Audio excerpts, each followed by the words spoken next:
Hi everybody, this is your buddy and your fellow nurse Ash, and today I'm going to be talking about a very simple thing that all of us do it every day, almost every day in our nursing practice, but we seem to do it incorrectly somehow, and it seems to be so easy that we don't ask anybody, and then nobody tells us to do the right way as well. So I figured that out and I wanted to bring to you the simple ways for you to understand if you're doing this procedures correctly or not. And the topic I'm talking about is flushing and locking. So first let's talk about flushing. What is flushing? Flushing is creating a turbulent pressure inside the lumen of the IV catheter and the vein to clean it off. So that's the main purpose of flushing. It should never be smooth. So few things that you should know before you want to do flushing is that you only use a 10 ml syringe to flush. If you're giving antibiotics and you feel like it's more harsher to the vein and you want to clean it off the vein as well, so I would be using maybe 20 ml or 30 ml, but not 20 ml syringe or 30 ml syringe, because that's going to reduce the pressure we want to flush. You always use a 10 ml syringe to flush. You can use two 10 ml syringes or maybe three 10 ml syringes if you want to flush with 20 or 30 ml of normal saline. So the first thing that you should know about flushing is that flushing is always done with the help of a 10 ml syringe, and the reason behind it is that it creates 10 pascals of pressure inside the lumen. That is the pressure that the vein can bear, and it can tolerate the pressure, and it will clean it off of anything, of any crystalline residue, of maybe blood products that could have stuck to the lumen or the opening of the vein. So this first thing that you should know is using a 10 ml syringe, and second thing that you should know that the flushing is always done with the help of normal saline. It's not done with heparin. It's not done with any other type of solution. When somebody is getting an order to flush, you're always getting an order to flush with a 10 ml normal saline. Third thing that you should know that the flushing is not smooth. Some nurses I have seen, this needs to be pre-filled, but since I wanted to show you, I have emptied it. But you will be using a pre-filled normal saline syringe, and if you're doing it smoothly like I'm doing now, this is not going to flush the crystalline medication particles or antibiotics or anything that we have given into the lumen.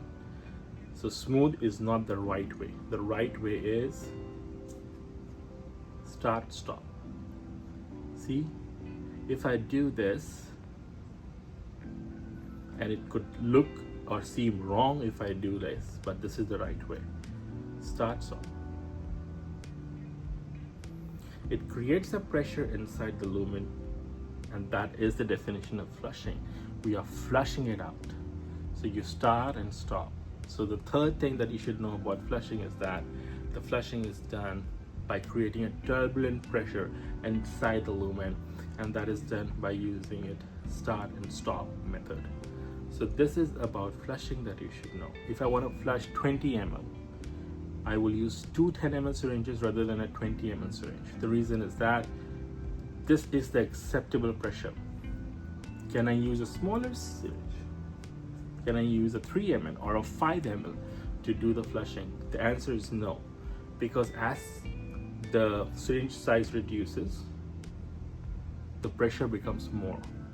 So for a 5 ml syringe, you might create a pressure of 25 pascals, and that amount of pressure is not good for the veins.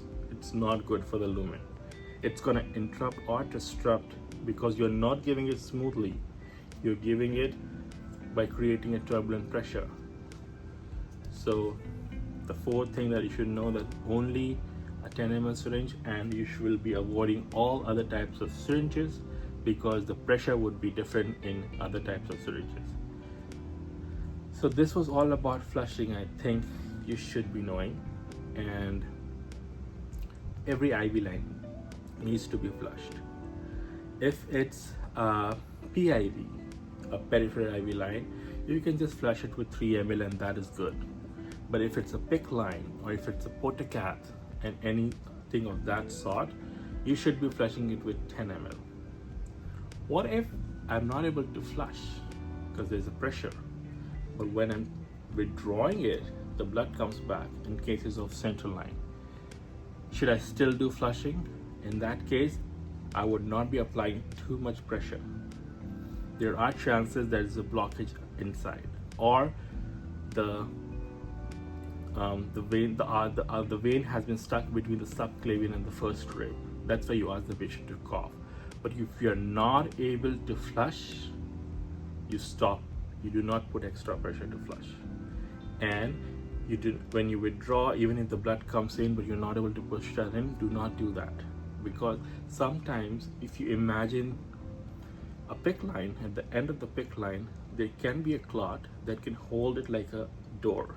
So once you're trying to flush, it's over. Once you're trying to flush, it's not letting you flush.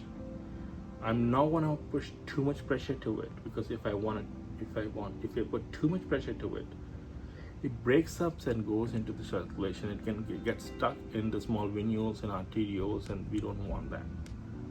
So this was all about flushing. Another thing that you should know is locking, because you get a lot of orders for locking.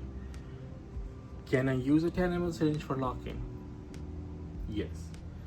Can I use a 3 ml syringe for locking? Yes. Can I use a 5 ml syringe for locking? Yes.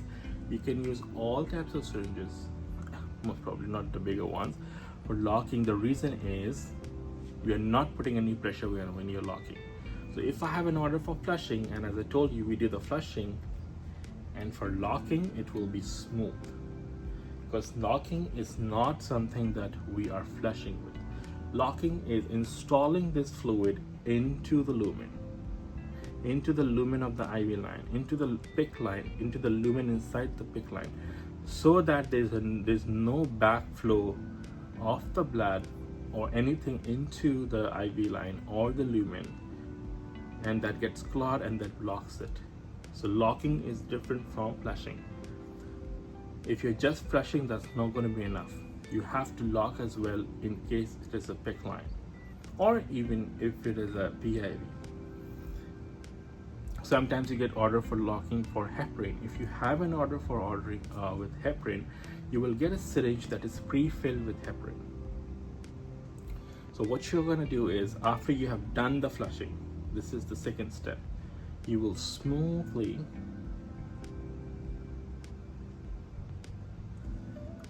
lock this, and as soon as I get to the end, while the pressure is still maintained, I'm gonna clamp. So what happens now is, I had created a positive pressure inside the lumen while I was injecting this slowly, and I clamped it. Now there is a positive pressure gradient inside the lumen. That's gonna stop the backflow of the blood into the lumen and causing it to clot or block. This is called positive pressure locking. There's also something called Neutral pressure locking. What a negative pressure locking is, after I finish this, I am not creating any pressure, and then while I disconnect, I clamp. So there's no pressure gradient, it's just negative pressure. So it's just neutral pressure. I'm so sorry, that was a neutral pressure locking. So I'm going to repeat that again. So when I'm pushing it in, I've stopped. I'm not pushing it further. And as soon as I unclamp this, I'm gonna clamp it. So there's a neutral pressure inside the lumen. Just imagine lumen. In that case, there's no positive pressure buildup. Do we do that? No. That's 1 in a million chance that you will get an order for that. What's a negative pressure locking? A negative pressure locking is, once I have done this, I'm going to create a negative pressure, so I pull it back a little bit and then I lock. Do we ever do that? I have never done that in my nursing career, and I've not gotten an order for that. So I cannot say that we cannot do it. It's in the theory, but as a nurse in the practice, I've never done it. So to summarize, today we have seen two types of two things: flushing and locking. And I hope you understood and you gain confidence with this video. And I'm gonna be bringing more videos like this, small things that you should know that will make you a smarter nurse. Until then, goodbye.